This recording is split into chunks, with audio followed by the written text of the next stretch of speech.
Salut, c'est Pascal Auger. Je vois ça souvent, des gens qui se posent les questions à savoir comment on fait pour éviter d'avoir des ampoules.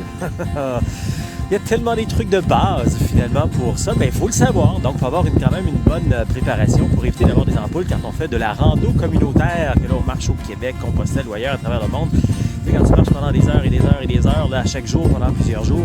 Mais tout d'abord, ça prend une bonne paire de souliers de rando. Bon, je dis souliers, ça peut être des bottes à la limite. Je crois que ça fera peut-être le sujet d'une autre vidéo éventuellement.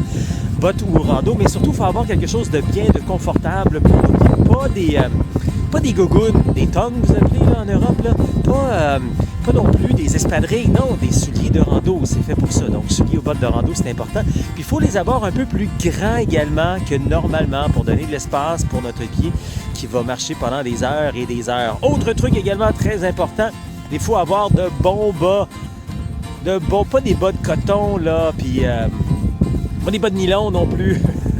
Non, l'idéal dans les bas, c'est les bas en laine de Merino. Il y a différentes compagnies. Ce qui est fantastique avec la laine Merino, c'est thermorégulateur. Ça va te garder au chaud, te garder au frais. C'est juste bien ajusté, pas serré, mais juste bien ajusté. Ça se lave bien, ça sèche rapidement. Puis même qu'on n'a même pas besoin de laver ça à tous les jours. Une fois par semaine. Puis si tu fais de la rando une fois de temps en temps, une fois par mois, laver tes bas Merino, c'est vraiment, vraiment fantastique pour ça. Puis on en a 3 paires, hein, parce que ce qui est important quand on fait de la rando, c'est toujours de garder ses pieds au sec.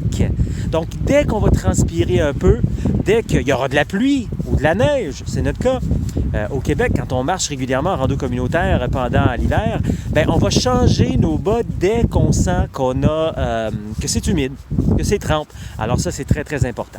Et si jamais, quand tu fais ta rando, tu sens que, il y a peut-être des ampoules ou une ampoule qui est en train de s'installer, il y a le bon vieux Hypafix. Okay? Là, j'entends des histoires bizarres de duct tape. On va éviter le duct tape, s'il te plaît. On ne veut pas s'arracher les orteils. Là. Hypafix, c'est une petite bande que tu vas retrouver en pharmacie, généralement, où tu commandes ça en ligne.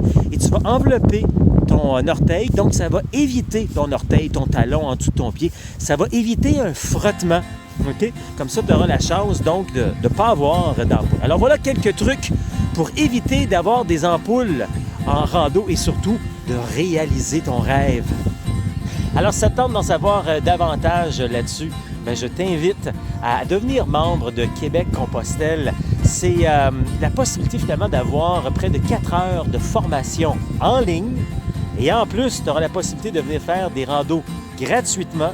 Et en plus, tu auras des entrevues, des documentaires, des témoignages de gens de partout, des passionnés de partout à travers le monde qui vont te parler de randonnée. Donc, autant des marcheurs, des auteurs, des médecins qui vont te parler de leur expérience. Et par la suite, ça te tentera peut-être de faire une expérience toi-même de rando séjour au Québec pendant une semaine. Peut-être aussi de faire un week-end de formation rando pour bien te préparer. Et un jour, peut-être partir, marcher seul sur le chemin du Québec ou encore Compostelle. Alors, regarde alentour de la vidéo ici, il y a tous les détails pour t'aider à bien te préparer à cette belle aventure de rando communautaire. Québec-Compostelle, ça marche!